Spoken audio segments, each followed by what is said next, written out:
spooky season is upon us, Metal Summoners. We are 3 weeks into our beloved October. And as always, welcome to the Metal Summit. Welcome to your Island Misfit Toys. We really appreciate you guys tuning in every single week, rocking out with us, showing a lot of love and support to the guests as they're putting out new music, getting back out on the road, putting together amazing live shows. And this evening's guests are no different. We got a lot of fun things to talk about. But again, thank you so much, Metal Summers. We appreciate you. For myself and for Angel Alamo, we're going to get this popping. We're going to have a really great time. We are going to stay in the nighttime. We are going to take a trip into the cemetery. We've got the Graveyard Boulevard joining us right now. We've got Justin Glenn. We've got Abby Normal. First and foremost, gentlemen, thank you guys so much for giving us some time in your evening, and welcome to the Metal Summit.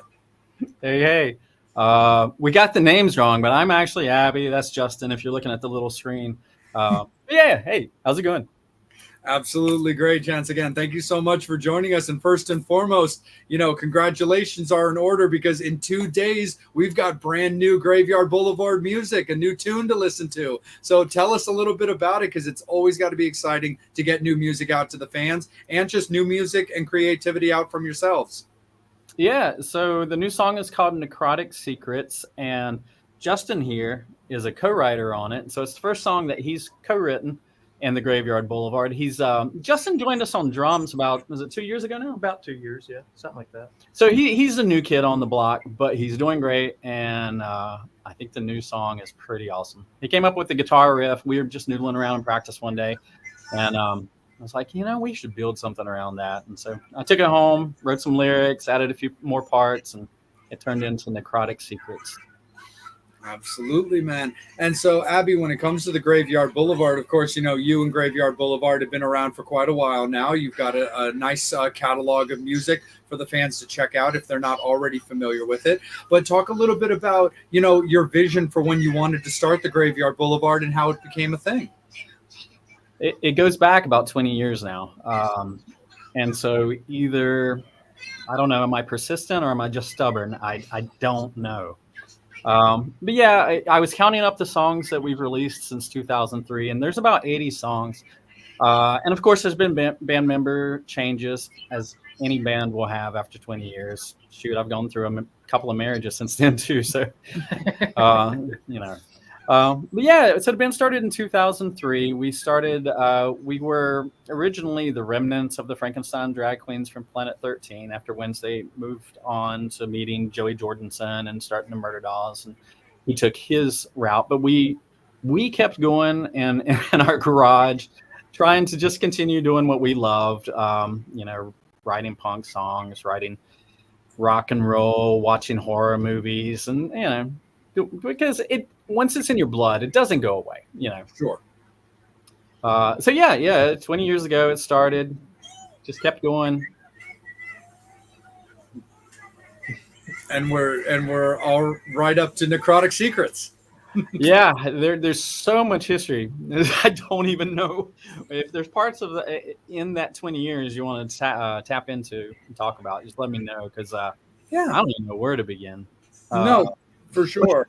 So much. A lot. Oh, absolutely. I mean, we'll definitely talk about all that fun stuff and definitely, like you and I discussed, keep it about like Graveyard. But, just a curiosity question from myself, because not only, being a fan of Maniac Spider Trash, being a fan of Frankenstein Drag Queens, and then seeing, those songs also taking on a different light, as well as certain songs that got kind of reworked when it came to the Murder Dolls. My only real question when it came to that I always kind of wanted to ask you was, what was your thoughts? Of course, how much you want to say on the subject is completely up to you out of respect. But with those songs that were Frankenstein drag queen songs that got rewritten in any way, shape, or form, or stayed as is, what were your thoughts on seeing them used in that form with that band?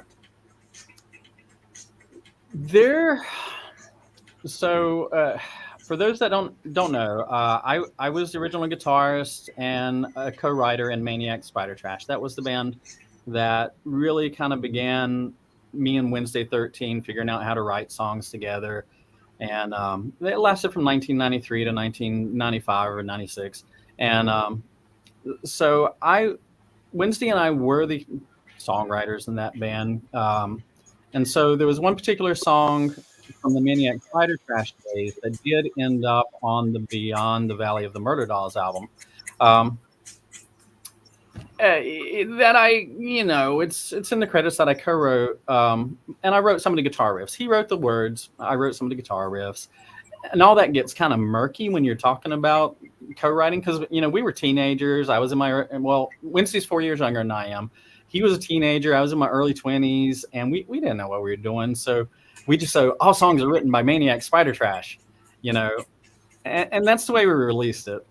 Wednesday and I know I wrote some of the guitar riffs. He wrote some of the guitar riffs. Wednesday wrote the lyrics. And that becomes. We didn't realize at the time how important stuff like that would be once he gets in the position of starting a real career and meeting the people he met. But he quickly learned that it's important to get those publishing rights and to have things correctly on paper. But hold on just a second. Hello? Hold on just a second. I'm so sorry. No worries. We're in an interview. What's up, buddy? Yeah. That was weird. We're actually at my place. That was abnormal. That was quite abnormal. We're at my place of business, and my coworker is visiting. But it's cool. Anyway, so back to Maniac Spider Trash. So one of those songs ended up on Valley of the Murder Dolls, Beyond the Valley of the Murder Dolls. And then I was kicked out of the band. Maniac Spider Trash ended. Frankenstein Drag Queens for Planet 13 began with Sicko Zero, Wednesday 13, and Seaweed. I was not in the original version of the Frankenstein Drag Queens. So the first couple of albums that were written were without me. Well, I think all the albums were without me on any of the recordings, except for Little Box of Horrors. There were 6 songs on that were that showed up on that, but were not on the original releases. I played in the Frankenstein Drag Queens from 1997 till early 98, I think. So I wasn't in Frankenstein Drag Queens very long in the 90s, and I didn't have anything to do with the writing of any of those songs.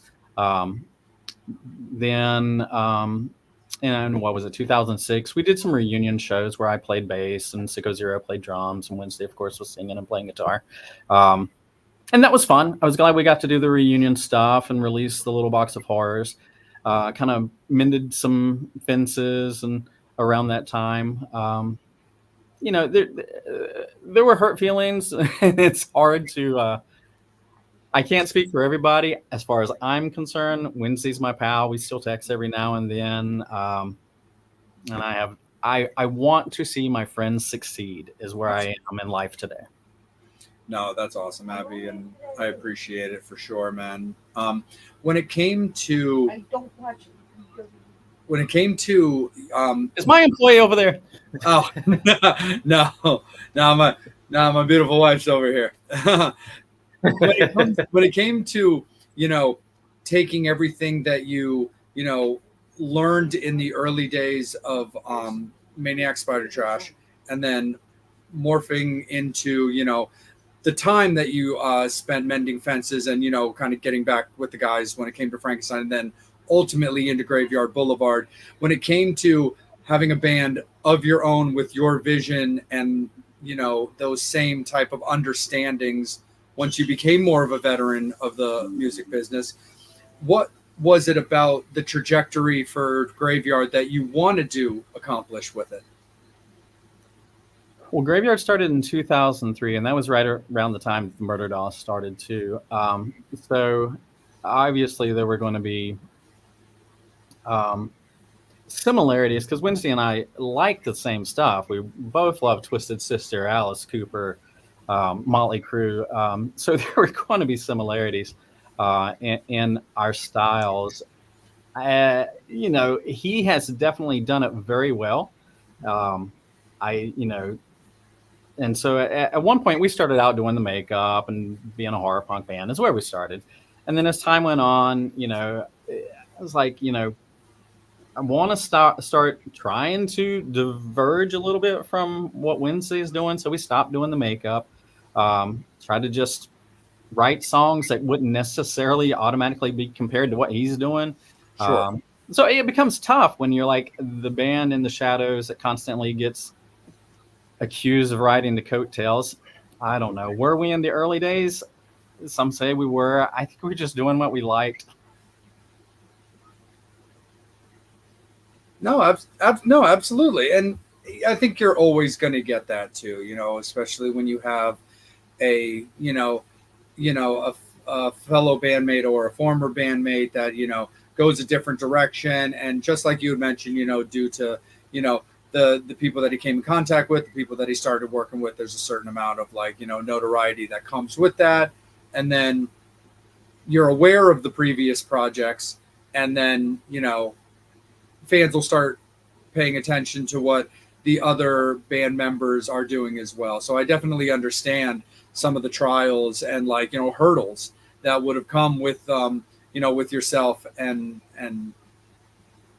separating yourself from that, where there's always going to be some overlap, I believe, like, again, being not only a fan of Maniac Spider Trash, being a fan of Frankenstein Drag Queens, then of course moving into honestly being a fan of Wednesday So to This Day, but also being a Graveyard Boulevard fan, because we'll get into, Dead City Radio and Ogre and Rock Scars and all that stuff. It's like, when it comes to October, Angel, bless his heart, completely tolerates me, because these type of interviews are so up my alley with like all things spooky and stuff like that. But anyway, there's always going to be some overlap, of course, when it comes to that. And then I think it's great though to watch, the progression where it's like, hey, he's still solidly doing this with this kind of a look. We don't necessarily need that. We have our own path that we're doing, same type of music because of similar interests, but they don't have to match on paper necessarily, or match on like the show posters and stuff like that. But before I kick it up to Angel and let him take it away for a little bit, Justin, I want to kick it over to you for a bit, bring you back in. It's been about 2 years, like you guys said, of you joining Graveyard Boulevard. How did that like actually happen for you? Were you familiar with the band already? And what was your thoughts about getting involved in a project like this? It's kind of funny.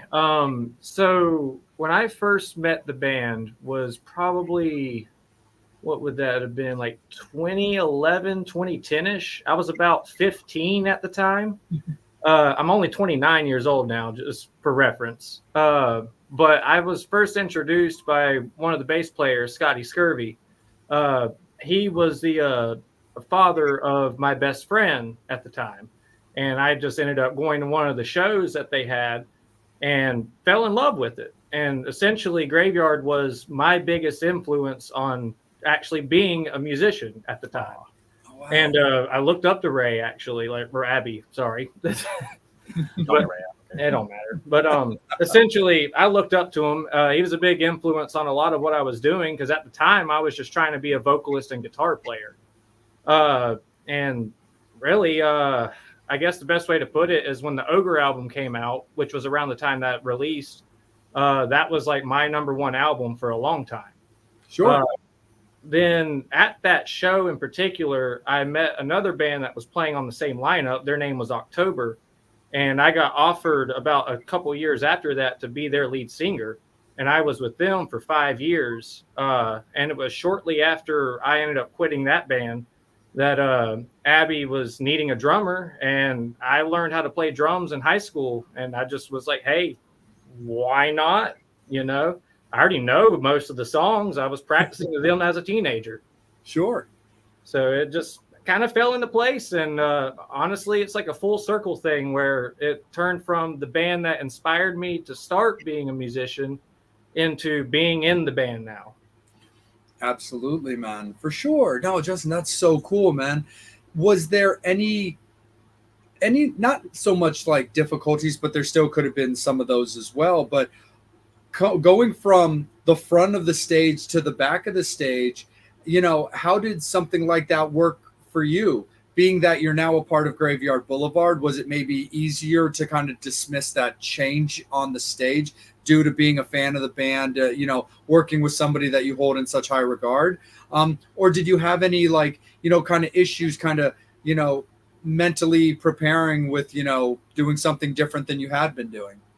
I mean, at first, I guess you could say so, but like, I never really like put much thought into it because the way that I was seeing it is I was being a part of something that always meant something to me. Instead of it kind of being like a hit to my ego or anything like that. And on top of that, I guess I would say like I'm always considering myself a vocalist first over any instrument that I perform.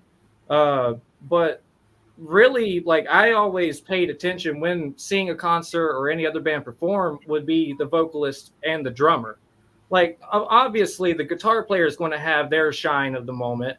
And even the bass player is usually like stereotyped to be in the background. But there's things that I feel like a lot of bands like Primus, for example, shine in those moments. Yeah. But I just always paid attention to drums as being the backbone to a band. So for me, it just felt like I may not be the front man, but I'm at least an essential part to what is going on for future, like songs and everything else, Absolutely, for sure. For anybody watching now that hasn't seen Graveyard Boulevard live currently, Justin, are you mic'd up? Like, do you sing in in a live setting? Absolutely. I do a lot of the backup vocals, and I'm on the backup vocals for some of the new tracks currently. Oh, nice. That's awesome, man. Well, let's kick it to our resident drummer, Angel Alamo. Always great to see you, my friend. How are you this evening?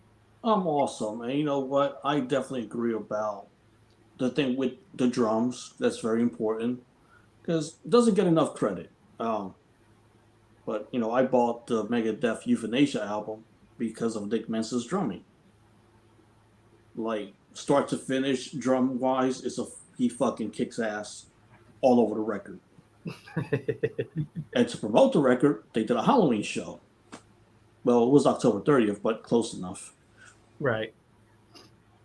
So you guys are doing a show this Friday and putting out a new single. Yeah.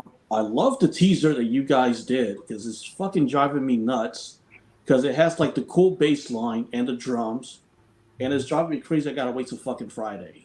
So kudos to how you did that promotion. So can fans at least expect to hear the song on Friday live? Yeah, it's coming out. It should be on all the streaming services. Yes, I spent most of yesterday editing a lyric video for it, so that'll be on YouTube on Friday also. Just curious about the video that you did with the intro. Whose idea was it? Because it's fucking genius from a walking standpoint. That was actually our guitarist, Michael Shook, put that together. Yeah, he put the beginning part together, and then we essentially collaborated with me on getting the little teaser part at the end put together with that as well. Yeah, he started playing around with some video editing software and sent me that one day. I'm like, dude, that's great. Put it up. Genius, because now I got the damn bass line stuck in my head. Well, he wrote that. So, hey, whatever you got to do to get it stuck in people's heads. That's what I go for, is something catchy at least. Definitely good marketing on the band's part. I really love that. I'm like, fuck, I got to wait till Friday, which is only 2 days. So I appreciate that. With the song getting out, I'm just curious to ask because I can't wait to hear the song. Will it be out like at 12:01 Eastern Standard kind of thing? I haven't quite figured out how Spotify and Amazon and all the services figure out what time things are released. I mean, we set it all up through CD Baby and, just told them do their thing. I will probably upload the video to YouTube Thursday night, a little bit after 12 is my goal. So you may be able to find it on YouTube first. Yeah, because I'll probably be like that customer. Like, dude, it's 12:05. When is the video coming out? I do that kind of stuff too. Like, come on, noon or whatever it is. Yeah, like, come on, dude. You said it would be out on Friday. It's Friday. I can understand that. Yeah. But then people in Australia are going to be like, it's a day late. Oh, yeah. Sorry, mate. Seriously. Yeah, a lot of that's just technicalities that are out of our control, you know. That's understandable, but the most important thing is the bass line is stuck in my head, and I gotta wait till Friday. So good marketing on the band's part. Cool. Yeah, we've taken this route of just releasing a new single about every 3 or 4 months at this point. We released an album in 2022 full of, a normal album. But since then, after that album was when we kind of had when Justin came in and Michael Shook joined us. And so we kind of started just releasing a single every 3 or 4 months. Just seemed like the right thing to do. I don't even know what the right thing to do is anymore when it comes to releasing music. We just fumbling through it, and hopefully people like what we do. So with that in mind, do you kind of feel like puts you in a position where you got the freedom to, if you want to put out a single, it's okay. If you want to do an EP, it's okay. If you want to do a record, that's fine as well. Yeah, I mean, we're an indie band. There's no record label. It's just some guys that work a normal job, and then in the evenings get together and play some music and go to the studio on their own dime and lose some money to put out music that we hope people enjoy. All right. Just so I'm not freaking out, Jay, was that Motley going across the screen or a freaking ghost? That was Motley. Yeah, that was my black cat. He was sitting on my lap. Oh, I thought it was a ghost. No, like, I think it's because he's got that white front. All right, cool. I was getting ready to jump out of my skin. I was like, a ghost. Oh, I got a couple of good questions from our good friend Brian. Yeah, what's Brian got? Describe your individual sounds and how it affects the new music. 1 minute each. Dude, this is not American Idol. Well, I've been saying that we prowl the dark fringes of punk and metal. Sometimes we'll release a song that is definitely punk, like the last one we just did was Better Than Yesterday. Very much punk influences, but the new one coming out, Necrotic Secrets, is definitely more metal. I don't want to be painted into a corner. If I want to write a folk song, I'm going to do it. What do you think? Well, a lot of my background comes from doing like extreme metal. I like really doom and sludge and black metal and death metal. So I just kind of try to bring a little bit of that extreme element as much as I can, while also keeping in mind that this at its core is a rock and punk band. So I just want to be able to bring all the different influences that inspired me to be able to write a really good song, whether it ends up being like old school punk rock, new school punk rock, or old school metal, new school, just whichever it ends up kind of, following into the flow of what it is. And I like that. I like when the other guys throw out ideas and I go, I wouldn't have written that, but now that you've put it in my brain, I like it. Let's build something off of that. I love a challenge like that. That's how Necrotic Secrets came about. Very doom inspired on my end for that, because I just wanted to bring a little bit of that into it. And then we mixed in a little Dungeons and Dragons and, came up with that. Good way to tease somebody waiting until Friday for the song. So my normal job, you can see behind me, we've got this set up like a dungeon. This is called the Game Realm, and it's the gaming part of my comic book and gaming store.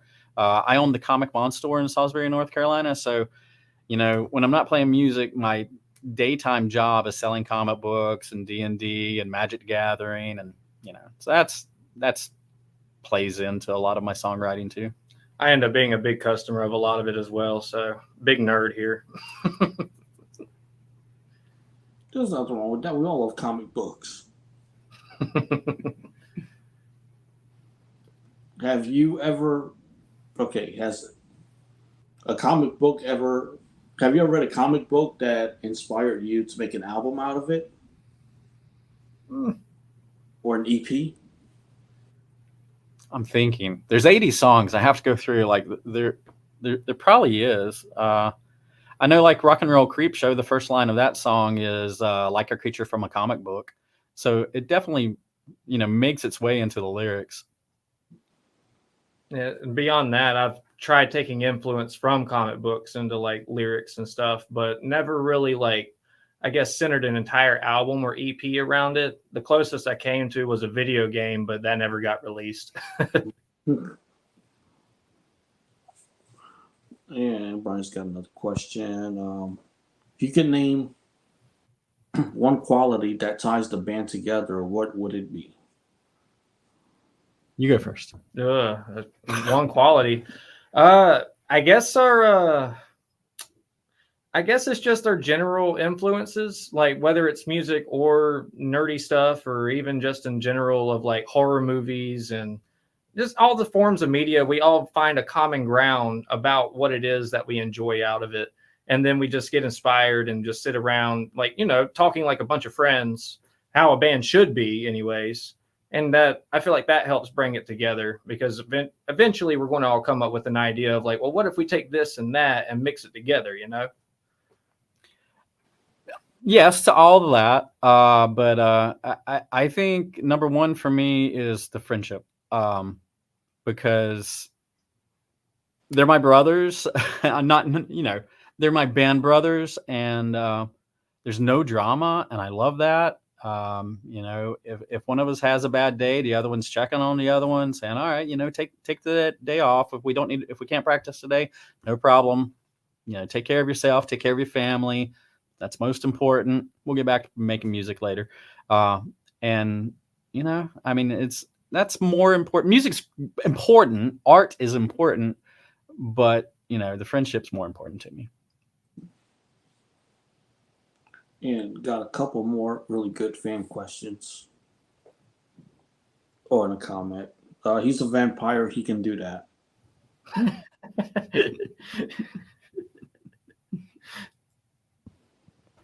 That was my brother.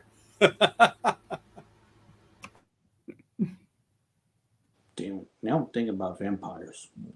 Brian, the Beatles or Elvis? Neither. Good. That's the first right there. I grew to appreciate the Beatles later in life. So okay to the Beatles, but I've never really been a fan of Elvis. I'll be honest, I find them both overrated.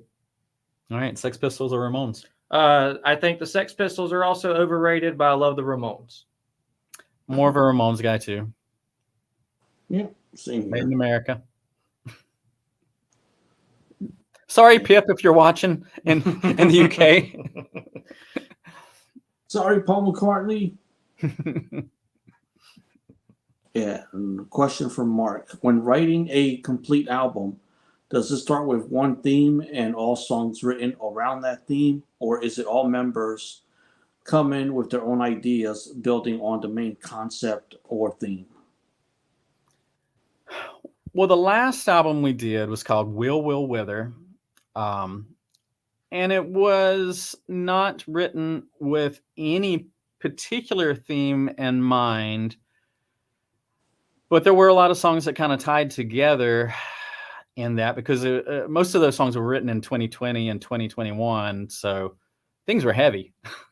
So there were, there were some of my thoughts about the state of the world that played into that. One of the songs was called One Last Dance of the Dead. Another one was The Year the World Stood Still. And those songs were very much about the climate of what was happening and the neighbors fighting neighbors, and anyway. So there was some, but there were plenty of songs that weren't tied to that at all. So, I don't write a batch of songs with one common theme in mind anymore. I think at one time I used to try to do that because I was a big fan of Operation Mindcrime by Queensryche. But I haven't tried to write a concept album. I enjoy concept albums when other bands can do it right, but I find it kind of difficult to write one because it boxes you in, and I don't like feeling boxed in when I'm wanting to write. I want to be able to express myself in whatever direction it goes.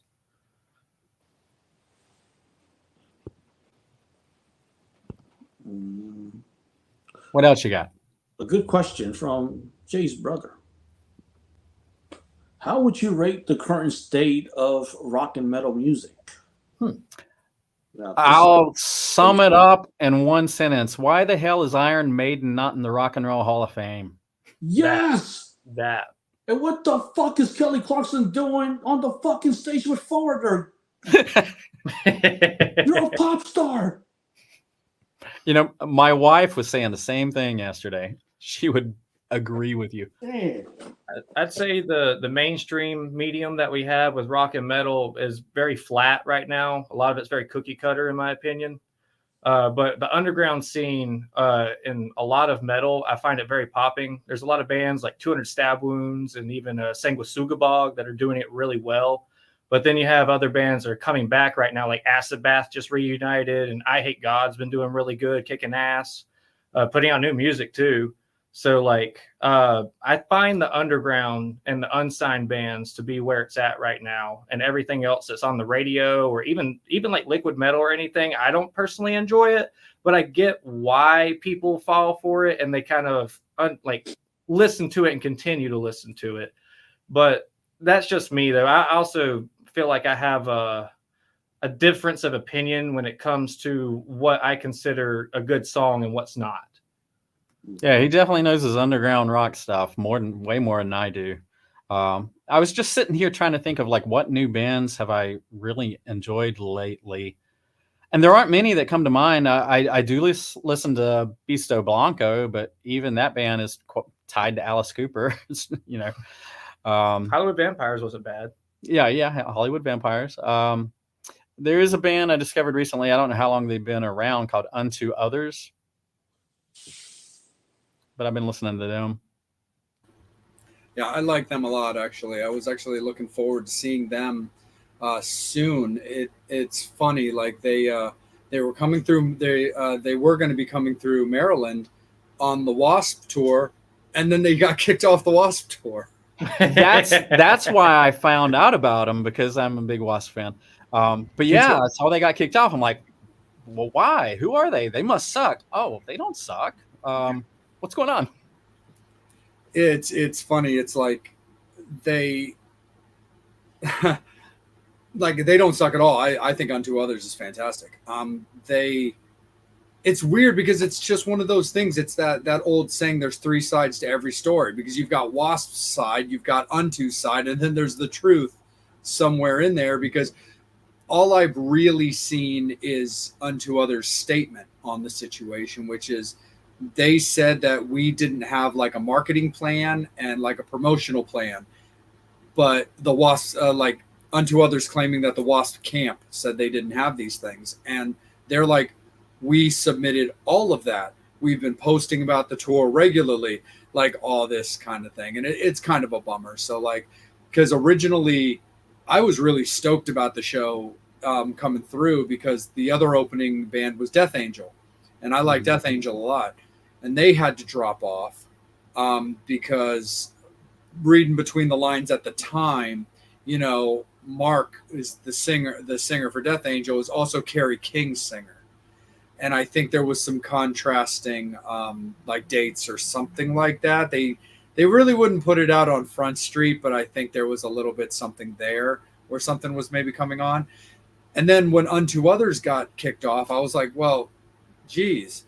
And I even said, I was like, watch Armored Saint come back on this tour, because that's who I saw with Wasp like 2 years ago when they came through. And that's exactly who they brought back on. And I love Wasp. And, you know, I still think Blackie's fantastic, and I enjoy the shows every time I go there. The funny thing is a conflict came up, because Angel and I that same night are hired to host a show at Ram's Head in Annapolis, Maryland, where Ronnie Youngkins of Kix, his band, is doing a show. And we were invited out to intro the band and stuff like that, and do a little bit of hosting. And it was the same night as Wasp. And I was like, ugh, that really sucks, because I really love Wasp. But I was so hype on the tour because of all three bands collectively. And now I'm like, well, I'm going to enjoy Wasp anytime I see them. But knowing Blackie a little bit and his style of doing things, it's probably not too far off from what I saw 2 years ago. And then having Armored Saint, the exact same opener, come on, who I still think is fantastic. Don't get me wrong. I think John is great. Joey Vera is an amazing bass player. It's like, well, I kind of been there, done that. So I was like, you know what? Bring on kicks. Like, Angel, you and I got this. It's gonna be Ronnie's night, and I'll just catch Wasp next time around. You know, Kix was the first national touring band that we got to open for in Maniac Spider Trash. Really? It was Yeah, Kix? it was Kix. Wow. And so I'll tell you this. So at the time at that Kick show, the singer Steve had an umbrella on stage for one of the antics that they were doing for one of the songs, and I remember at the time Wednesday going, "That's really cool." Is this leading to the I like to say things umbrella? Yep. So I think that idea got planted back in 1994. That's funny. That's cool. But I got to ask, like, how was that show? Because, you know, if anybody's familiar with Maniac from back in the day, leading into, you know, to FDQ and whatever, is like, there's definitely a visual difference between those two bands. There is. I don't know how we ended up on the show. Well, I guess, you know, at the time in Charlotte, North Carolina, we were drawing pretty good. And I think we had made an impression on the local scene, and the venue was Tremont Music Hall, and we, I guess, made friends there, and they put us on. There's video of that show on YouTube. If you Google some of the live Maniac Spider Trash footage on YouTube, the ones with the video with the big crowd, that's the Kick show. Oh wow. Mm-hmm. That's cool, man. Did you were you fans of Kicks already, or did you enjoy them when you saw them? I was, because I grew up with, you know, Headbangers Ball, and first time I saw the Midnight Dynamite video, I was like, oh yeah, they're like AC/DC but better. Oh, nice. Oh, yeah. Mark is a longtime supporter of the scene and the show, and he's a big, you know, 80s rock guy, Queensryche fan, and all that. I was actually thinking the same thing, Mark, and it looks like he was all over it. The song "Cold Shower" with the umbrella. Yeah, that's right. I was thinking the same thing. I was like, that sounds like such a cold shower prop. Mm-hmm. That's awesome, man. Right back up to Angel. I'm going to make this one a round table question. What would help the underground and unsigned bands get more exposure other than coming onto my favorite all-time show, the Metal Summit? Oh, gosh. Who's going to start that one? I guess it's just a mixed bag. There's no real right answer or wrong answer to that. I'm still trying to figure it out. Yeah, because, I mean, I think that's the secret everybody's trying to figure out. It's all really about what ears you land on, you know, being in front of the right people, being opening for the right bands, but also right time, right place, and sometimes just being able to promote yourself as much as possible. You know, the internet's a very strong tool these days, where back in the day it was mailing lists and sending your demos out to record companies.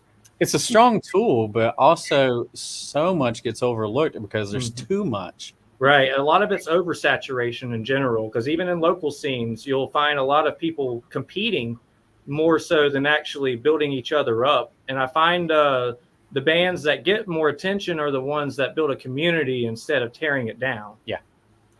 That's definitely something that I was going to bring up with that, because I love rock and metal music. I've been a horror punk guy my whole life, you know, any kind of like gothy theatrical music I'm a big fan of. But the one thing I've always felt about the rock and metal scene is, as much as, you know, it's a tight-knit community and everybody like loves each other and is very supportive of each other, I also find that we have ways of being our own worst gatekeepers as well.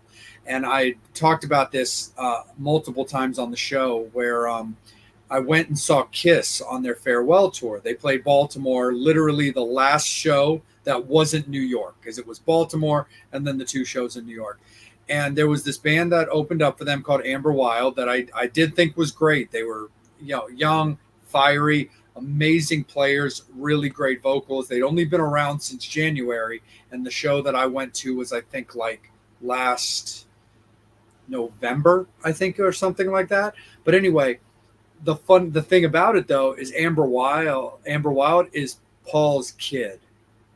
And don't get me wrong, they were great. I really enjoyed them. But at the same time, there's a certain amount of sour grapes I felt in watching that, where I'm like, Kiss, you've clearly called it a career. You made that very, very clear. Obviously, 2020 extended the farewell tour for 2 more years, which is awesome.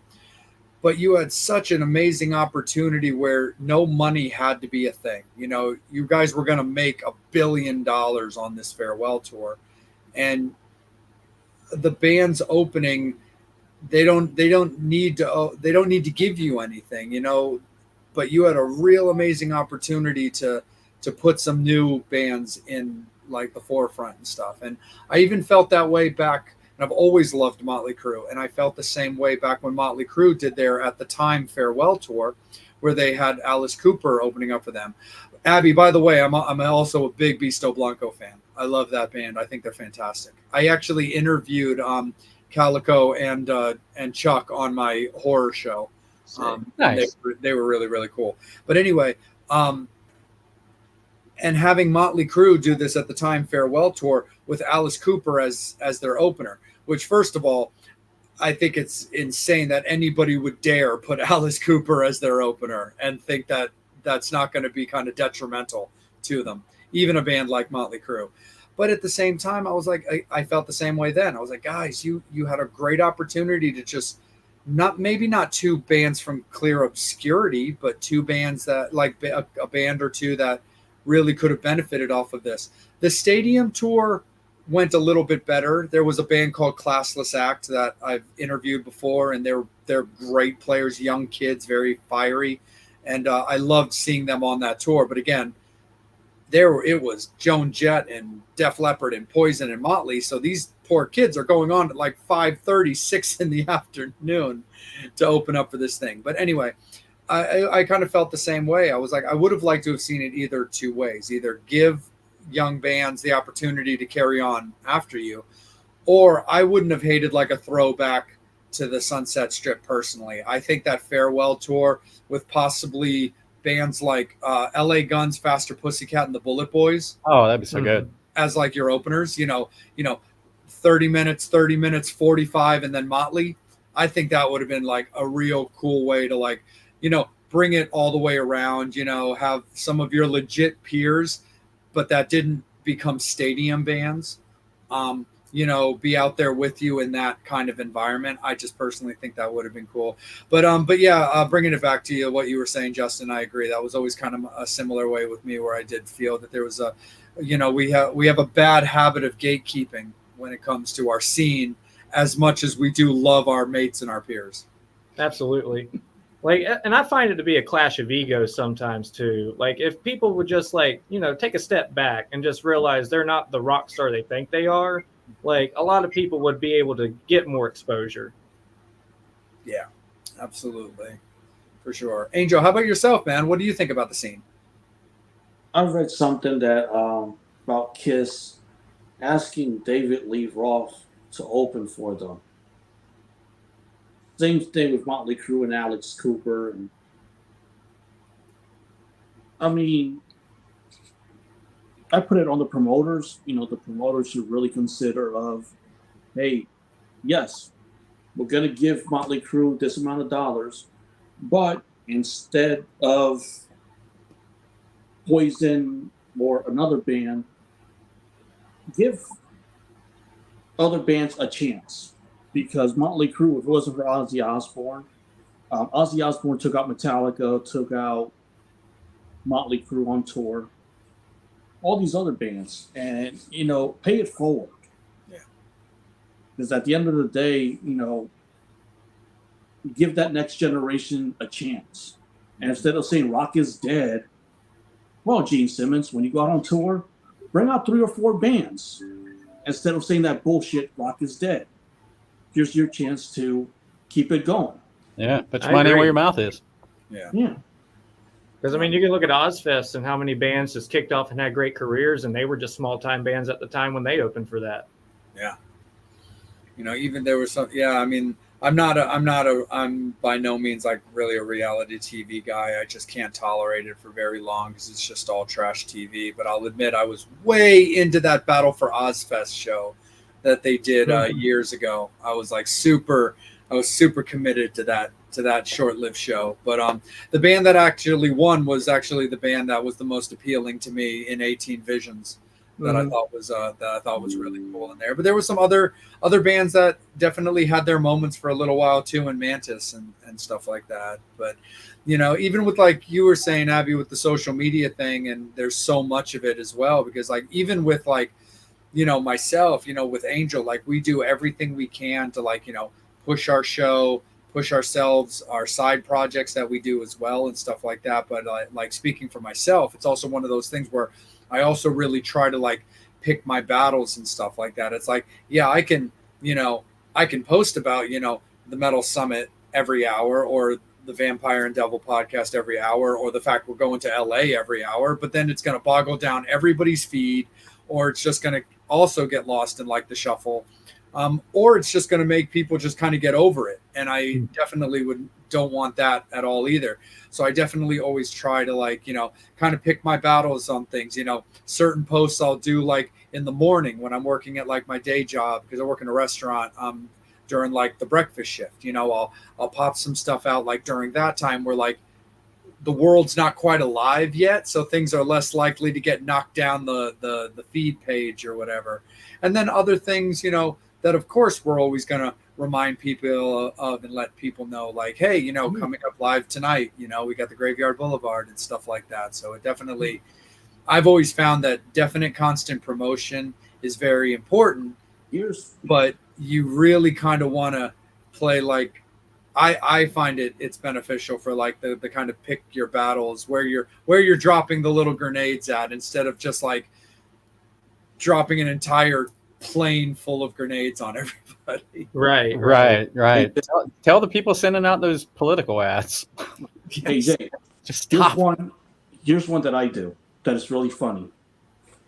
When I drive Uber, I'll go to Apple Music and just put on like whatever band that we actually had on, and I would just play them like the whole time when I'm driving Uber.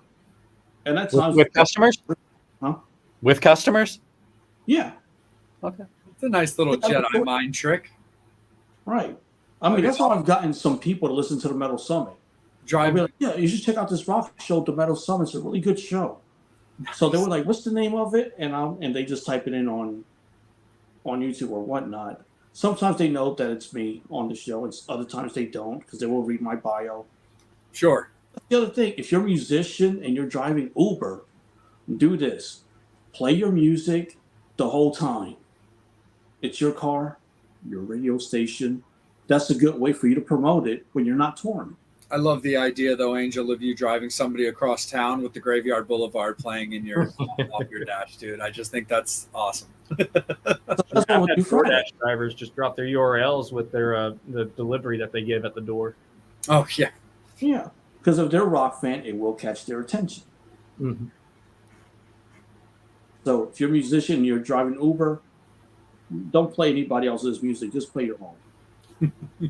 That's a good idea. Some likes. Nice. Well, and subscribers to YouTube on our end. Do you play, Abby? Do you play music at the comic book store? Like, is there music playing? Yeah, I do. And the weird thing is, I don't play Graveyard Boulevard much unless somebody really asks me, because I don't know. I guess even after all these years, I still have a little bit of the imposter syndrome, I guess. Like, it's okay, but it's not great. Just play something else. I understand you on that for sure. But I did actually, for this next segment, I did actually want to take it to Will Withered, because one of the things I wanted to ask about was who does like the graphic designing, because it's such a cool cover, man. I mean, alone with the skeleton hands, the heart, but also like the purple like aspect to it. Yeah, so that guy is an artist from the UK that I met somewhere around 11 online. It was probably MySpace days even, but I don't remember. At some point, I met Johnny Bush online, and we started talking about art. And I was like, dude, your stuff's really good. You want to do some art? So he ended up doing the art for our 2011 album called Ogre, and then kind of lost track with him a little bit. And then I saw he was doing some artwork for Wednesday. Started doing some artwork for Ghost, and the dude is still amazing. But Johnny Bush is his name, and whenever it came time for Will Wither, I was like, let's see what Johnny's doing these days. And I got back in touch with him, and he was more than happy to do the artwork for it. I like using real artists when at all possible. Do not avoid this AI stuff. Pay real artists.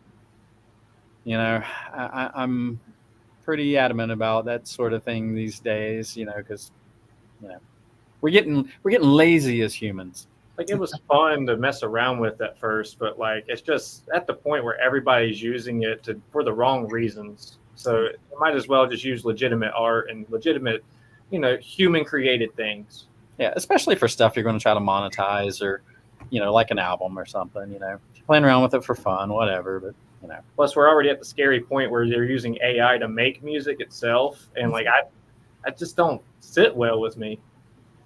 I saw this crazy video online not that long ago where this guy just literally spoke into a search engine where he was like, I need like a country top 10 hit song about this topic. And sure enough, it like banged out the music and the lyrics and everything. And I'm just sitting there watching this video like a cartoon with just that giant question mark over my head, where I'm like, and it was baffling to me because I like couldn't knock it either, because it literally did exactly what this guy asked it to all the way through. And I was like, you can actually talk to a computer now and it can just write a whole song for you. I was like, that's terrifying, actually.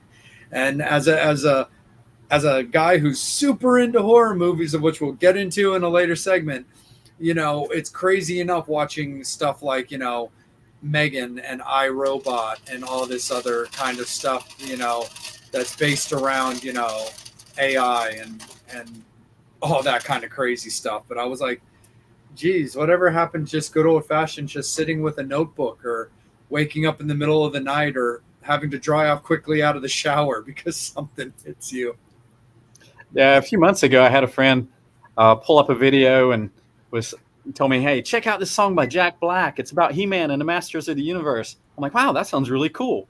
And then as I'm listening to it, it sounds like Jack Black, but I'm like, wait, this is one of those AI songs. And it was. But I was like, it's pretty good, but still sad. Yeah. No, 100% for sure. When it came to like, you had talked earlier about, putting out singles, consistently to, get new music out for GB and all that, Tom, and that design of things. How do you fancy yourself overall, like album people, like that full physical story to tell? Or do you find it kind of varies on how quickly you guys are turning out music and how quickly you want to put something out? I don't know. I think we've just kind of had the mindset of, let's write and record some songs as time and money allows. And it's just we kind of got into this routine and it seemed to work for us. We're about to go back into the studio in November and record 3 or 4 more songs. And at that point, there will be 9 or 10 songs that haven't been released on a CD. So we'll probably compile those and release them, to those that want a CD at this point. For sure. Do you have a CD player? Oh yeah, I'm a big physical copy guy. I mean, we always have the guests, plug their socials, their website, their merch, and all that stuff. And at the end of the episode, that'll be no different and stuff like that. But I've already got a cart for you guys that you're about to get hit with, like in a little bit later, because I love the Kitty Bat shirt. Yeah. and the rock scars. Just Skull and Crossbones is cool, but I also actually don't have a copy of Will Withered, which I saw was on there too. So I was like, sweet. Okay. This is going to be great. I'm going to set myself up with my own little Halloween care package. Because I love, Dead City Radio. That's still one of my very favorite records that you put out, Abby. I really enjoyed that record a lot. I also love the simplicity of the simplicity of the album cover for that one. I mean, I love Will Withered record, the way that cover was designed, because I love the colors and the rose and all that kind of stuff.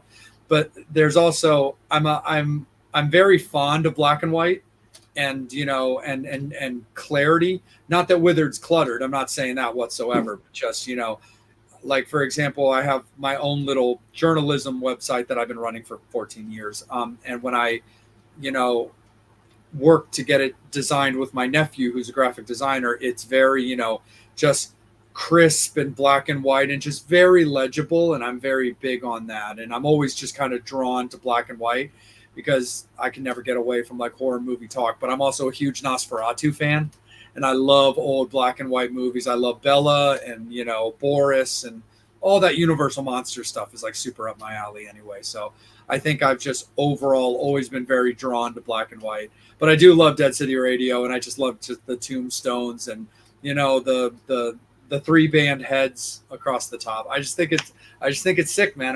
I like it a lot. Thank you. I appreciate that a lot, because that was me trying to figure out Photoshop. Oh, really? Yeah. So I'm glad you like it. Yeah, man. No, it definitely came through well too, because I mean, there's tricky stuff like that. Like when it comes to like, my side show, like my partner on that show, Ron, is a really good graphic designer. Like he's got that software, and I'm sure I could learn that stuff too. But Ron's like so good at it. I'm like, nah, dude, if I have an idea, here you go. This is what I'm thinking. Do your thing. Or he'll design stuff for the show, like our logo and whatever. He's just really good at that kind of stuff, where I'm like, nah, bruh, that's all you. I am more than happy to just be like the crazy vampire personality guy with like red eyes and fangs. Like I am comfortable in that lifestyle. Don't stick me in front of a computer blowing out my eyes. I'm just not good at it. Just let me be a chatterbox. There's so much of that aspect of things, though, that as a band, I think you kind of have to teach yourself to some degree these days. I mean, because I spent several years just kind of teaching myself Photoshop, so save the money of hiring a graphic designer. I taught myself how to use Premiere Pro so I could edit my own videos, and it's just bands at our level don't make much money, so you're trying to cut corners where you can, but I still want to use real artists when possible. But so the graphic design thing is something that I got to figure this out to save some money. Right. No, and you're definitely right, Ab, because I also had to do the same thing too. Like it's great having somebody of Ron's skill set for that project, but there were definitely certain things that like I had to learn and teach myself and kind of figure things out. And don't get me wrong, like as certain phones updated and stuff, they kind of started giving you cool little tricks and ways to make like little stickers and stuff like that. So the one thing I kind of took over, well, by accident, but I needed to do it, was when Angel and I's former co-host and producer Max left the show. He was in charge of all of our like show posters and stuff like that. That was his thing. That was something he always did.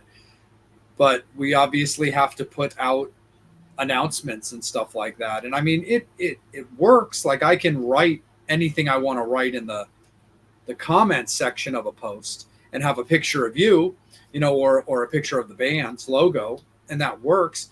But I want to have something that has like a little bit of flair to it. But I'm also big on trying not to make it like overly cluttered and stuff. I want things to be crisp and clean. So while, some of the announcement posters aren't always like, like the sexiest things in the world, or it's like, I like just clear, crisp, just like good looking info and stuff like that, So like I look for a photo that I think is, does the guest, justice, and, pop the Metal Summit logo on there, the name, the date, the time, and so on and so forth, where I had to learn that kind of stuff. And it was great because I couldn't really figure out for a while how to get the logo on there. But then I guess just a phone upgrade with my iPhone or whatever allowed the ability to make pictures into stickers. And then it became super duper easy. And I was like, oh, sweet. And now I can just logo up anything I want to post. So, some things you just kind of get lucky as technology updates or advances, as you can say.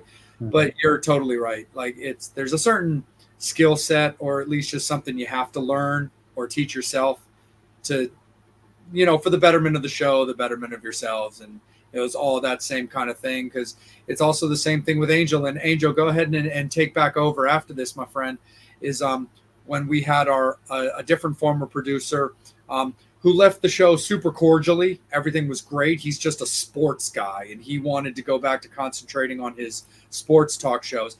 He was the one guy that left us in our biggest, opportunity to succeed, because, he was like, hey, Angel, are you down for me to show you how to like run the episodes and get the graphics on and get the shows live?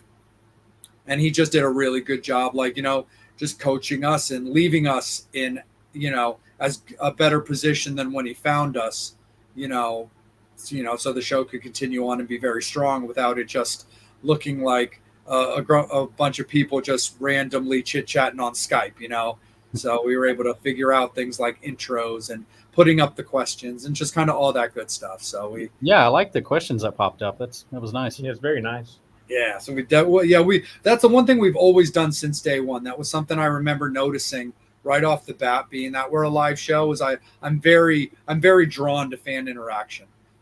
So the ability to have, the questions pop up is cool. But that was also always Angel's world from day one. Was he was always the guy that monitored the questions and had his specialty segments, like we've already done this evening, of the fans getting acknowledged and getting to either talk to the artists that they're watching because now they're curious about things, or that are fans that are watching the show and it's like, oh, this is so cool. Hey, I live in, Chicago, and I've never gotten to see Graveyard Boulevard, but I've always wanted to ask Abby this. Like, they have that opportunity to ask you directly. That was always something that Angel and I felt was very strong about this show, was the ability for our Metal Summoners to be involved. Nice. Yeah, man. Angel, right back up to you, my good sir. And on that same note, though, Metal Summoners, don't be shy, man. It's always your time to speak as well. So don't be afraid to pop in any questions, comments that you want to ask Abby or Justin. Where the fuck did the hour go? I know, that was a Has fast. it been an hour? Yeah, it's been an hour. We went on live like 5 minutes ago. Time flies when you're having fun. I know. And back to Jay's brother. And it kind of going back to the thing. Yeah, that's a good idea. If like sponsors, like Red Bull, you fuckers, y'all could sponsor a rock event. Throw money at Is that what he means? Or like talking about like a veteran band sponsoring a younger band, trying to help them out more? Is that related to that conversation? Well, just sponsors like Pepsi, for them to sponsor like a tour with unsigned bands, just kind of do something. I think it's a little combination of both. I think JD's saying a little combination of like bands coaching bands, but also mixed with like the financial like assistance that a sponsor can help with when it comes to those things, and doesn't have to be anything crazy or over the top. But some things can definitely be of some aid. If you don't have to worry as much about gas money because you have because you work with Monster or something like that. Like I've had a few friends in the scene that have, back when Monster actually had like a music artist division, which they from what I've heard, they don't have that anymore, but they did have that for a while. So something like that, where it's like, hey, if a certain money from something like that's coming into where we can always have our gas full, that's always going to be a benefit. Yeah, you're right. I don't see Monster at many events anymore. Now that you mention it, they used to be all over the place for a while. Yeah, they would do stages. They would like sponsor a stage. And I've noticed that recently too, Abby. You're definitely right. I remember They them could even do that. sponsoring a festival here, and now they don't.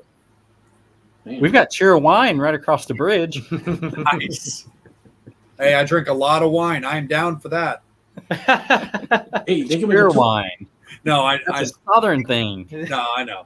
they, I'm drinking they can right make now. a tour with the logo. Yo, what's up, bud? And Brian wants to. Scary question from Brian. Mm. Poltergeist or Insidious? Poltergeist. I don't care for Insidious that much. You know, I'm going with Poltergeist also, but you know, maybe it's an age thing. But you know, I love a lot of the horror movies from that era. Yeah, they felt more original, I guess. Where like the age that Insidious came out, it felt like a lot of things weren't as inspired, I would say. Or was it because we were younger and it felt new to us? I don't Yeah, know. but also I wasn't even born when Poltergeist came out, so That's If true. I'm That if still I'm scares the hell out of me. sorry, say that again, Angel. I cut you That off. still scares the hell out of me. Yeah, it's funny because my Megan and I were having this conversation the other day. Like, she is not into Insidious. She just thinks it's stupid. I actually like Insidious quite a bit. In that question, I'm a Poltergeist person. Those movies were just so great in every way. So in that, I'm definitely a Poltergeist fan too. But like, I like Insidious. I'm a big fan of like all demonology type movies. I'm not as big into like shot through camera style movies like Paranormal Activity. It's really hard. It breaks the fantasy for me too much. It's a little Agreed. too real. Like, don't get me wrong. I'm sure there's people that right now heard me say that. It's like, no, but that's good for horror. You want it to feel real. It's like, well, no, of course you do. And that's one of the things we love about the genre. But like, that's not interesting to me is watching through somebody else's video camera. And it's really hard for me to stay in the fantasy when it comes to that. But we're both big like Conjuring people. We love the whole Conjuring universe, so we love that and Annabelle and the Nun and stuff. But yeah, she's like, nah, man, screw Insidious. She just doesn't. She's just not a fan. I like it, but I think it's also because I've grown up on so many of Lynn Shay movies that I think, due to just being a fan of her as an actress, whether it was Detroit Rock City or There's Something About Mary or even 2001 Maniacs, it's like. I like Lynn Shay. I think she's cool. So I think that's one of the reasons why I kind of got into Insidious like I did. So do you have a favorite horror movie? I'm a like, well, my favorite movie just in cinema is A Clockwork Orange. That's always been just my favorite movie. When it comes to like horror, vampires are just my big thing. I'm always collecting vampire movies, whether they be like really kind of cheeky and goofy on a level where if you've ever saw Vampire Kiss with Nicolas Cage, it's definitely out there and it's really wacky. But then I love, I like 30 Days of Night. I still think Nosferatu and Bella are the gold standard for that. But when it comes to parodies, I'm a crazy person for Dracula Dead and Loving It. I absolutely love that movie. Yeah, Leslie Nielsen. Yes, it's so fun. I just think it's so great. But I love all that kind of stuff. So vampire movies are kind of my big thing that I really go after. I loved the Renfield movie. Speaking of Nicolas Cage, I thought that movie was a lot of fun, and I loved The Last Voyage of the Demeter. I thought that movie was just dynamite. I need to find it. What is it? Is it streaming on anything right now? I'm not sure if it's streaming. I mean, it's a recent movie. It came out like 2 years ago, I think. And it's definitely out on DVD and Blu-ray if you're a physical copy kind of guy. But I really loved that. I thought that movie was just excellent. There was a really cool vampire movie also recently called The Invitation that I really liked. I didn't care for the ending all that much. I just felt the way the movie ended when it came to the conquering of the villain, let's say, I just thought it was kind of weak. I thought they just did it badly. It seemed too easy. But 80%, the first 80% of the movie I thought was excellent. I just really enjoyed this modern take on like posh British vampirism, where it's basically about this girl who's working in New York, doesn't have a lot of family. Her mom's since passed, and she ends up taking a DNA test for kind of for shits and giggles, and ends up connecting with like a relative that happened to be coming to town, gets invited to England to be a guest of honor kind of at this wedding, since she's kind of a lost member of the family from this side that people aren't as familiar with. And it turns out to be a vampire wedding and stuff like that. But it's a really cool concept, and I really liked the modern take on, like I said, that kind of like tea drinking, kind of pinky out, like proper What they do in British the shadows. stuff. Yeah, it definitely had a Dark Shadows. What is it also? What we What do they in the do. shadow. What they Like that. say in What- the shadows. What they do in the shadows, I think. What they do in the shadows. I love that too. It has that feel to it. Just modernized. I just thought the end of the movie was weak. That's all. But I do think the movie as a whole was good. But anyway, not straying too far off of things. The Exorcist is one of the movies that I always go to right away when it comes to that. It's just so great. I love it to death. I've got Reagan on my arm. But I grew up dominantly in 80s slash just top to bottom. I mean, Jason's always been my guy. My wife is Michael Myers forever in all things. And but all of that genre was my big influence. The funny thing is, the first movie to super scar me when I was really, really little was a Hugh Grant psychedelic horror movie called Lair of the White Worm. I remember that. Oh. Yeah. I love it now, and I've loved it for years. I think it's excellent. It's so cool. But I saw that movie when I was like 6 years old at a slumber party, and it was terrifying. They had to call my mom. She was destroying the chaperone, like cussing her out. And because at that time, you guys are familiar with the movie, like it's a lot to handle. It's that demonic, psychedelic succubuses. There's a lot of phallic imagery. There's just a lot to handle for a young kid. But the funny thing is, you'd think it would have turned me off from the genre. But like a year later is when I saw Jaws for the first time, and I was just in it to win it. And this was like the mid 80s. Like this, Jaws was still scarring people from the beach at that time. Mhm. And 87. Yeah. and like I was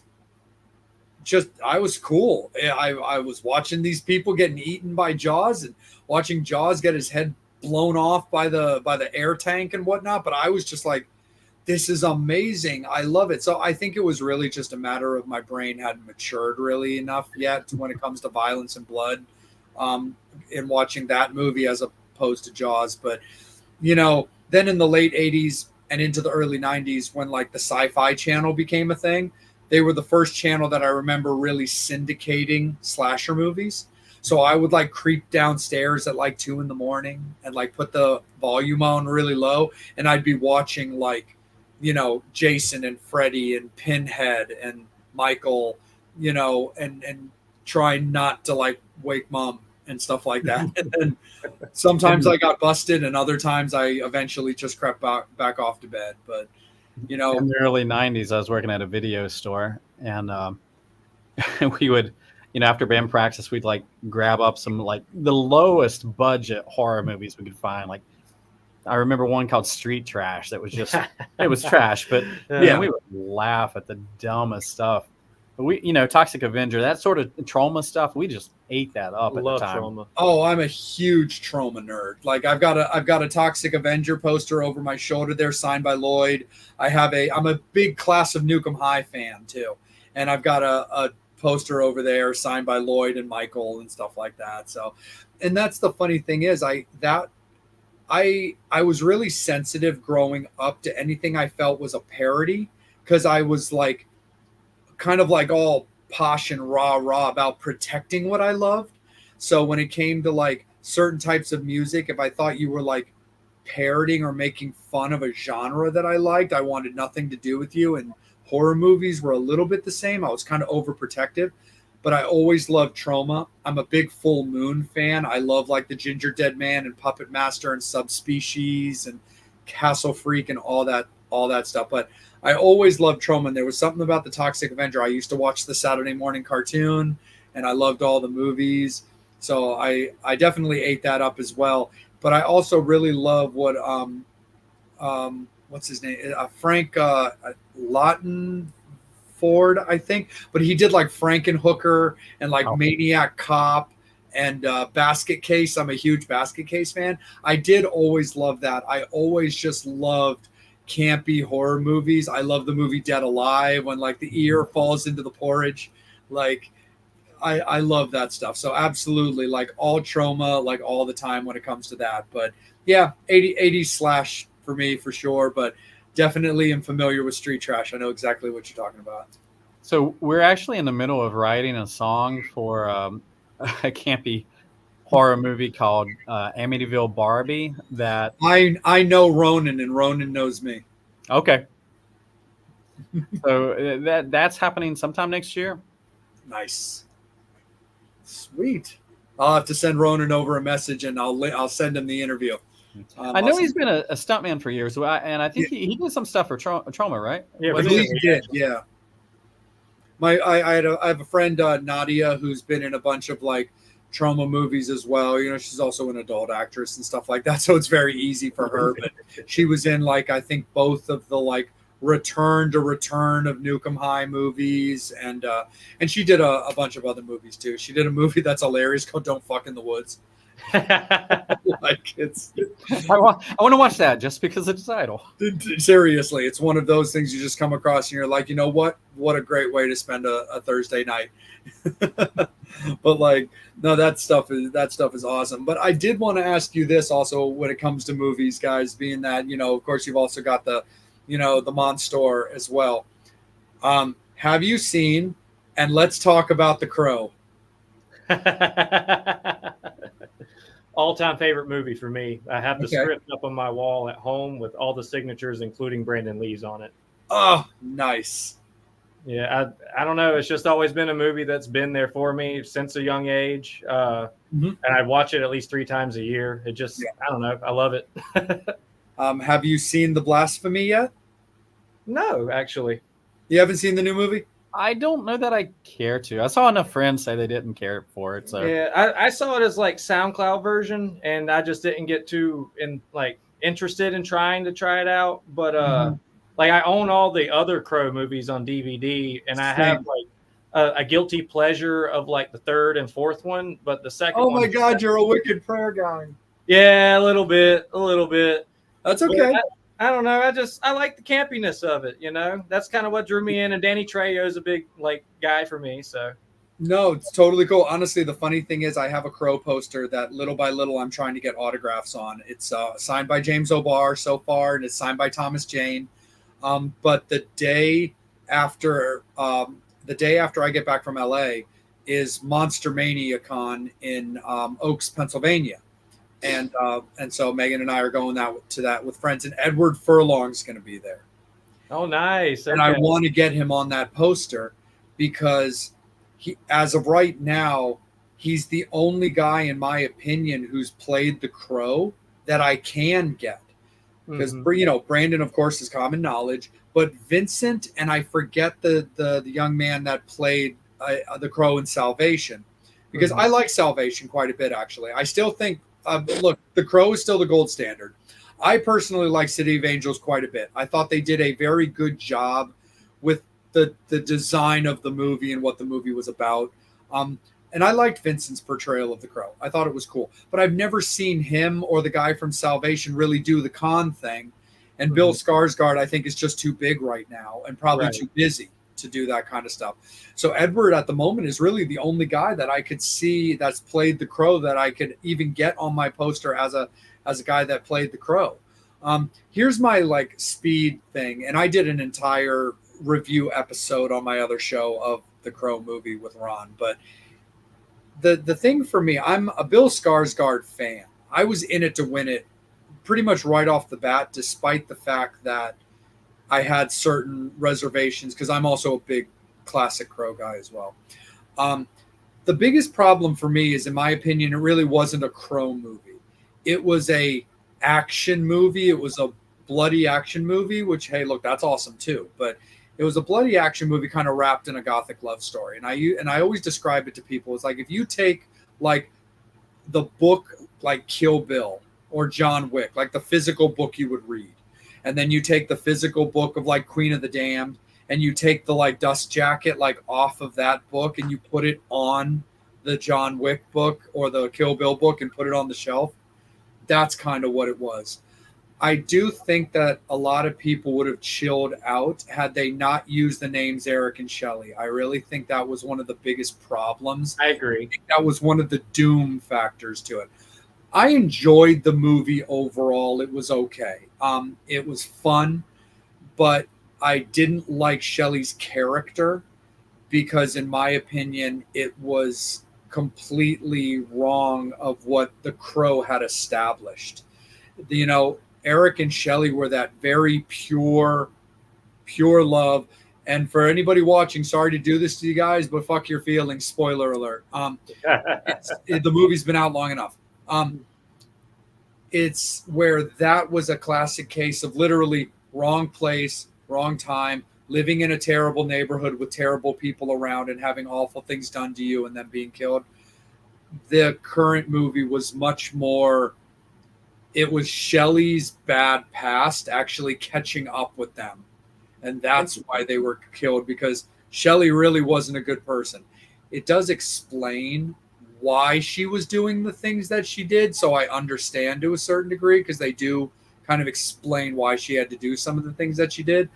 But again, there was none of that in the original Crow. It's, you know, it just is what it is. You know, that was love in its purest form. Same with City of Angels. It was the love of a father and his son, like nothing more. There was no gray area. It was strict black and white. It was just little boy doing what little boys do.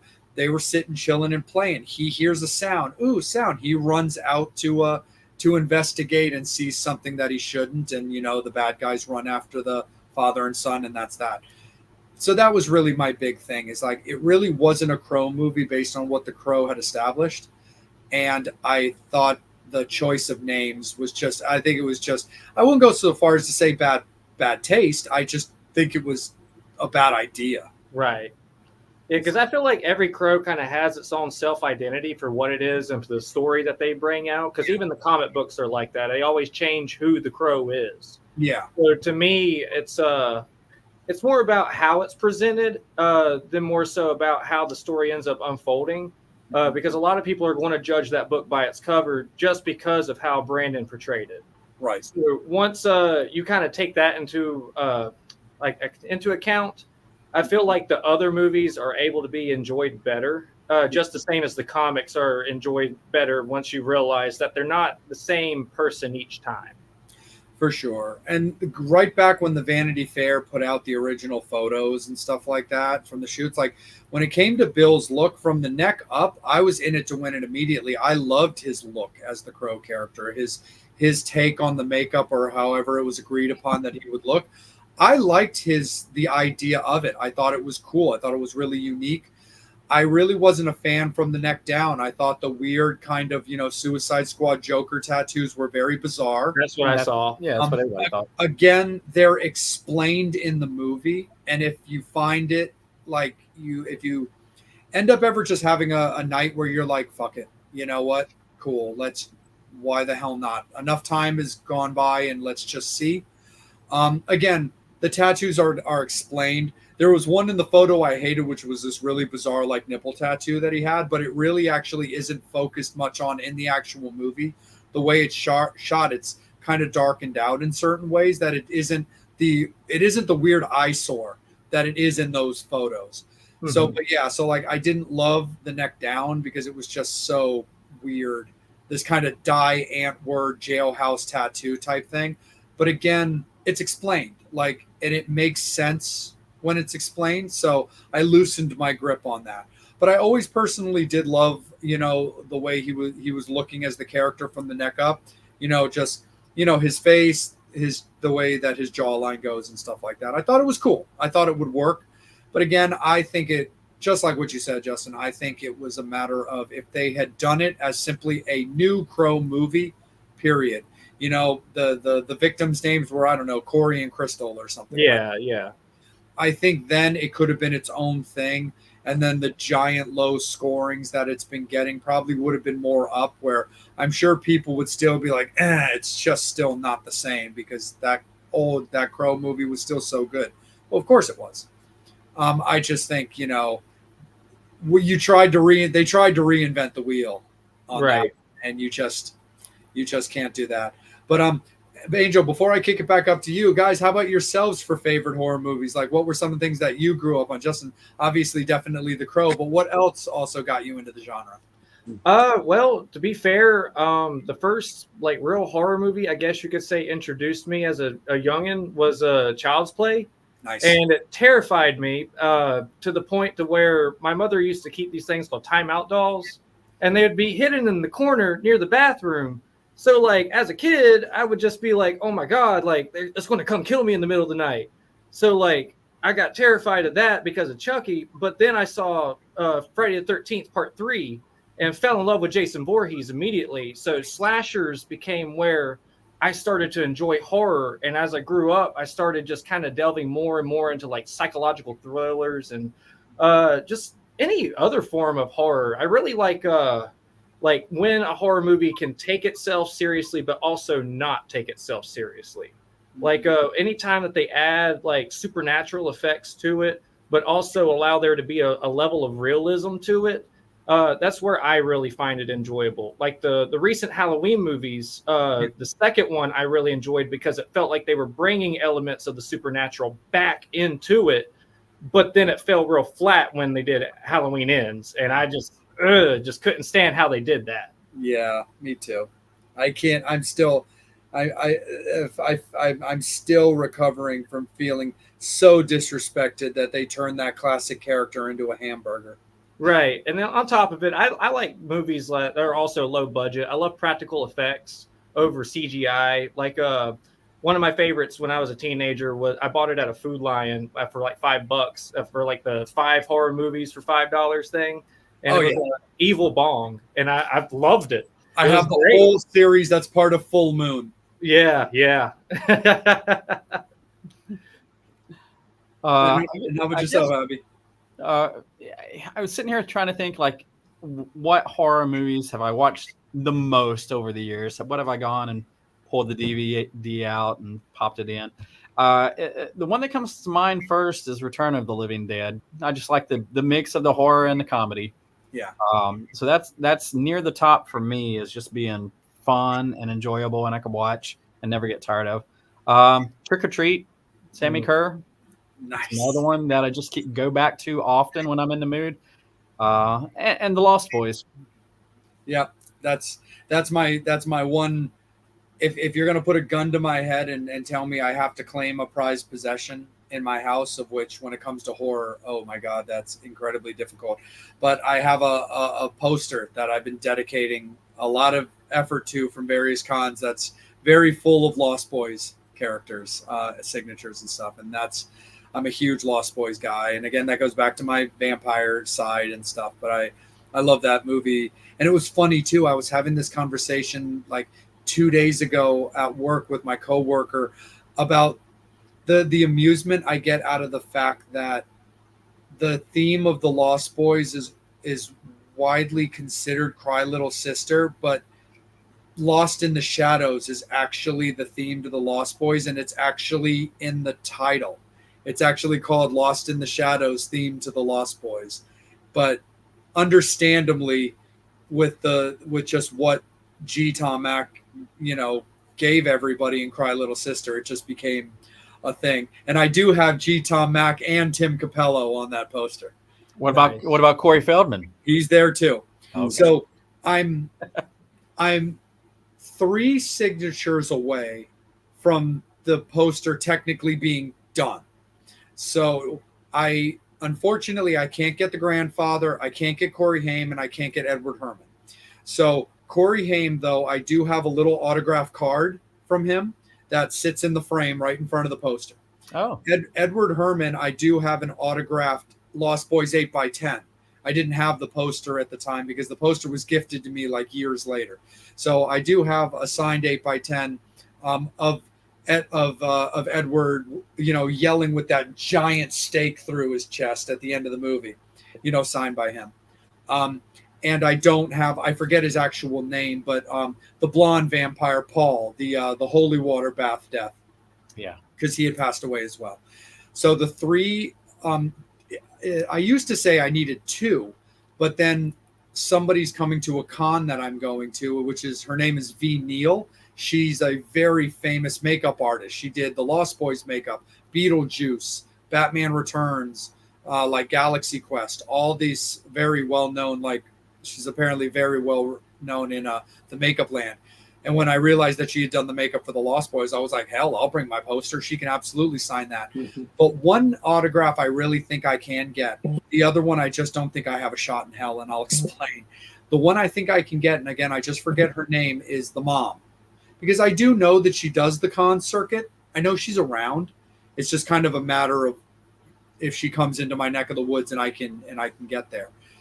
The one that I really don't think I'm ever going to get is Star. I don't think I'm ever going to get Jamie Gertz. And it's not that I don't think she would do it. It's not that I don't think, she would sign my poster if I asked her to. It's that she's literally married to like the guy who owns the Atlanta Braves. She's worth like $5 billion now. she doesn't need any money. She just doesn't need to do cons or go and do anything. And when I met Michael Corbett Chance, who was Laddie, he said, we were talking about that, and he was like, we almost got her though one time. I think there was like a big Lost Boys reunion in like London or something, and they just weren't able to make it work, but they almost got her.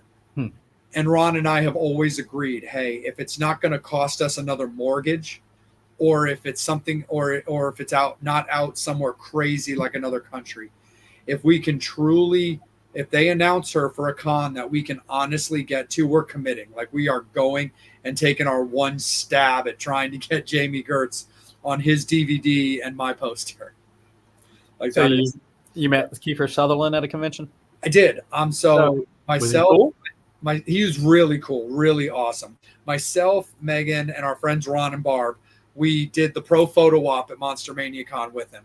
So he's in between all of us. We all have little Chinese food boxes with gummy worms coming out in like chopsticks. And he loved it. He was really, really cool. He's like sticking out between like me and Ron and like, throwing up like the horns, because he's a rock guy too. Oh, And I was able to get my poster signed by him at like a private signing that he did not long after that con. And so it's like the Edward Herman photo is above the big poster, and then my photo of all of us with Edward is right underneath of that.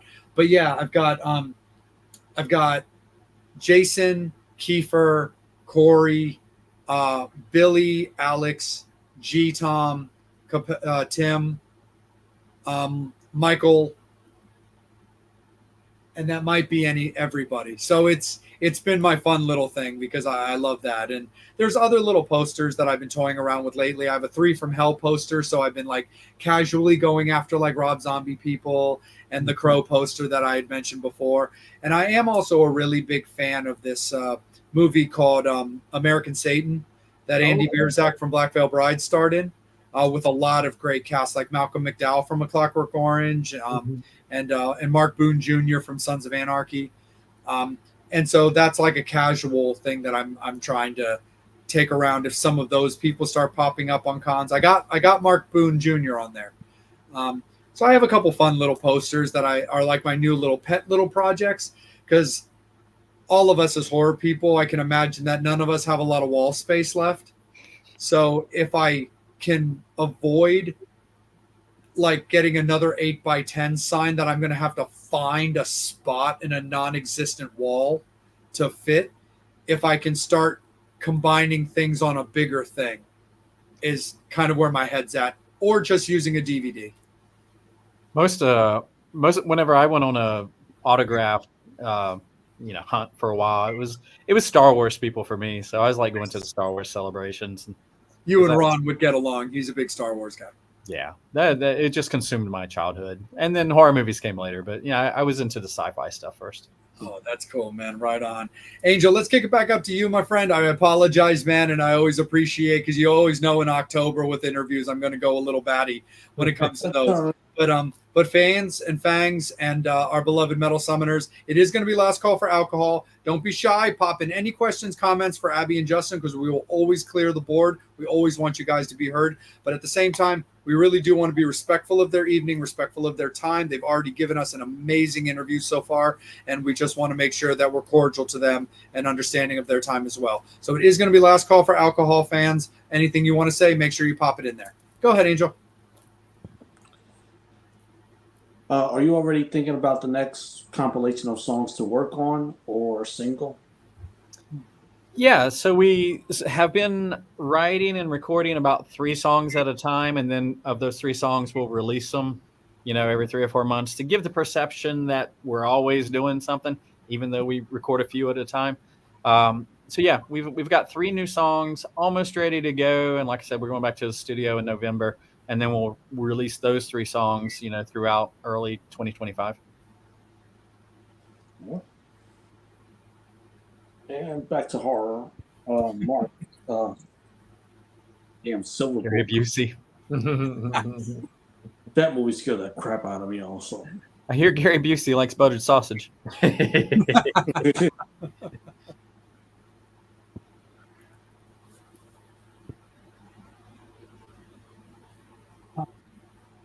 Okay, cool. I have written.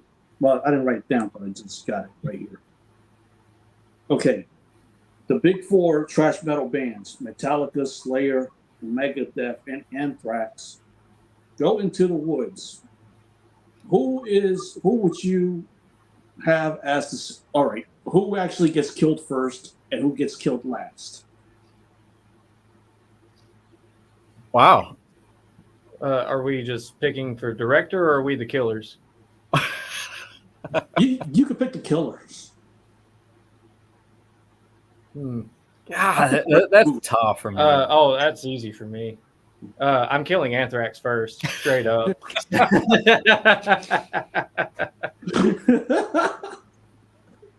But I've also you're gonna kill off the band that actually has a guy that's been starring in horror movies and Scott Ian. And I love Scotty because I love Mr. Bungle. No, for sure.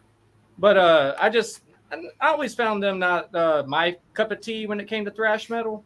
Yeah. And same with Megadeth. I respect them, but they're kind of third on the list for me. But really, I would say Metallica would be the last one to get killed, but Slayer is where I want to keep it at.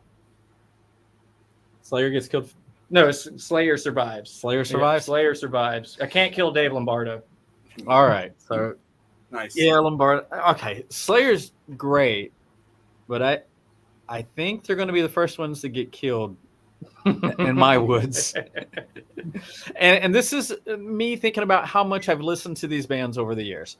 So I love Megadeth, wearing the hoodie right now. But my very first concert ever was Master of Puppets.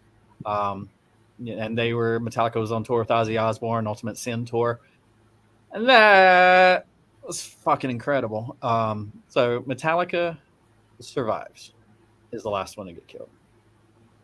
But I still listen to Megadeth a little more these days. But anyway. I don't think I could kill Lombardo either, especially with him playing in the Misfits right now.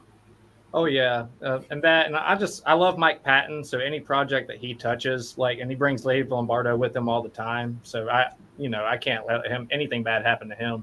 Yeah, no, Anthrax is my first go away. And again, I like the band a lot. I think they're great. Lots of songs that I'm also for comic books. I'm actually a big Judge Dredd fan.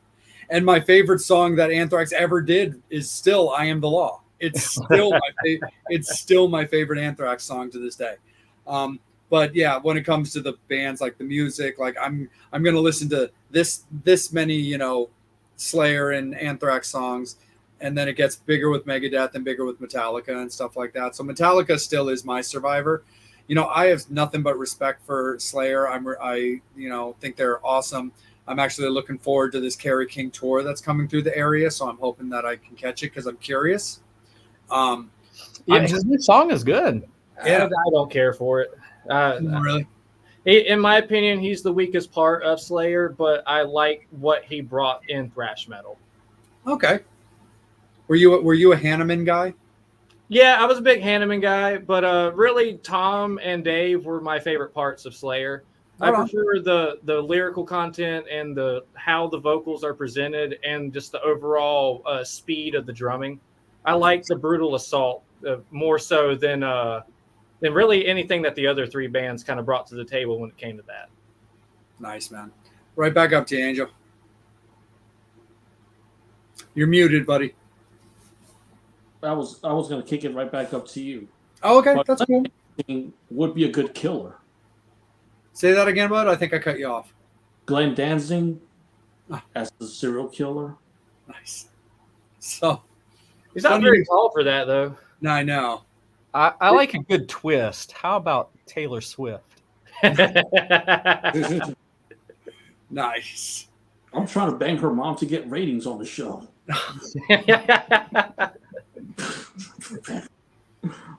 Hey, whatever we got to do, Well, I mean, Angel, you were trying to date her so that way I could sell more Metal Summit T-shirts, dude. Yeah. That was the one thing I remember hearing. So please buy a shirt.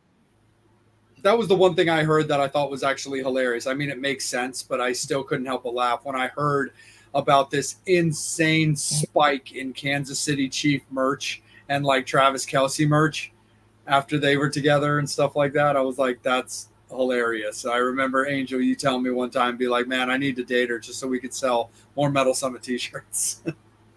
Hey, I'll be glad to take one for the team. It's going to be a dope, but hey. Nice. That is absolutely killer for sure. So, Abby, Justin, what can you tell us about the way that the end of this year is shaping up and then the beginning of 2025? So we got this the single release in a couple of days. We've got your upcoming shows for the Halloween season that you've got up on your socials. And then you've talked about, hitting back into the recording studio in November for music release, hopefully in 2025. But what else can you just tell us about your current plans for Graveyard Boulevard, to kind of bring it back full circle back to the band? Our plans are to beg people to come to our shows, hook us up, buy our stuff. We've been doing this long enough, people. Come on. I mean, Justin is dating Taylor Swift, for fuck's sake. Oh, yeah, totally. We just keep on keeping on, doing what we love. Yeah. Just coming to the show Friday, so please come. Yeah. Yeah, if you're around, please show up. If you're in North Carolina, or even if you're not. Costumes encouraged. On November 1st, right? There is one on November 1st. The next 2 Fridays, we've got shows. And you can find the information, of course, on Facebook and Instagram and the TikToks and all that. Yeah, man, absolutely. But of course, Abby and Justin, before we guys let you go, please let everybody know, where the Graveyard Boulevard can be found and where all the music can be found. So I'm kind of slack, but it's the Graveyard Boulevard merch page is actually attached to my comic shop. So if you go to comicmonstore.com, you'll find the Graveyard Boulevard merch. It's Comic Monstore, spelled MON, store, STORE. And that's my business in Salisbury. That's what pays the bills. That's what helps keep me playing music. Absolutely, for sure. Well, Abby, Justin, the biggest thing that, Angel and I always think it's incredibly important to let you guys know is first of all, we really appreciate your time. It's been so much fun, and we really appreciate you guys being down for the experience for us. But also, our biggest thing is that you guys had a good time, that, you felt respected, you enjoyed the questions that were asked of you, the fan interaction, and most importantly, that you felt that this interview in any way was beneficial to yourselves or the success of your band. Thank you. You're doing a good job. Keep it up. Absolutely. I appreciate it. And you'll definitely get a pop-up sooner of my my gift to myself of my new of more Graveyard Boulevard stuff, because I've already got a couple of the records, but I don't have anything that I can wear out. So I'm going to remedy that situation. But Abby, Justin, thank you guys so much for being on the Metal Summit this evening. We really appreciate it. And if there's anything that Angel and I can do for you guys, don't be shy. If you have anything that you want to announce, anything that you want to talk about, even if you're just like, hey, we just have this little thing that came up on the spur of the moment, can we pop on for 10 minutes? Angel and I are always going to say yes. Don't be shy. Reach out anytime. Thank you. Absolutely. Would love to do it again. It's awesome, guys. Appreciate it. Awesome. Sounds great. Look forward to it for sure. Yep, absolutely. You guys are absolutely always welcome. Metal Summoners, thank you guys so much. Thank you so much for everything that you guys do to support live music, buying merch, going out to shows. Remember, even the social media stuff does help. A like, a share, a follow, all of that stuff is free, and it really does benefit the band and allows other people to see a band that they might not have been as familiar with. So make sure that you guys are, assisting with that and doing your part. We appreciate you guys so much. On behalf of myself and Angel, we look forward to seeing our West Coast Metal Summoners in 2 weeks when we're going to be out at the Whiskey A Go-Go with Kickin' Valentina and Illusions of Grandeur. So that's going to be really, really awesome. And don't forget Fresno. What's up, buddy? Don't forget the show in Fresno the next night. You're right. You're holding it down on that one. Absolutely. Because I got to get back into town for the Monster Mania Con. But yes, so Angel will be continuing on to the Fresno show with Kickin' Valentina as well the next night. So you're going to get a double dose of Angel coming down from the heavens with Kickin' Valentina. But again, Metal Summoners, thank you guys so much. Make sure that you're following the Graveyard Boulevard on all of their social medias, whether it's TikTok, Instagram, Facebook, or their private pages as well. You can follow Angel at Angel Alamo 78 on Instagram, as well as his Facebook. You can find me on Instagram at Salem.vampire. And also our beloved Psycho Steve can be found at The Real Psycho Steve on Instagram as well. And again, thank you guys so much. Be good to yourselves. Be good to each other. We want to give a quick shout out as well to the Mad Shad from the Mad Shad channel on YouTube. He's the one who designed our intro. Shad, thank you so much for putting that together for us. It's awesome, man. We really appreciate the love there. So again, Metal Summoners, take care. Enjoy your Halloween season. We got our official Halloween episode on the 30th next Wednesday. So guest announcement for that will be coming over the weekend. But we appreciate you guys getting spooky with us as we started our Halloween season again with the Graveyard Boulevard. And on behalf of Abby and Justin and the Graveyard Boulevard, thank you guys so much for tuning in tonight. We appreciate you guys. We will see you guys in a week. Have a great weekend. Happy Halloween. Be good, be creepy, be spooky, be all that great stuff. Take care, guys. As always, you've been watching the Metal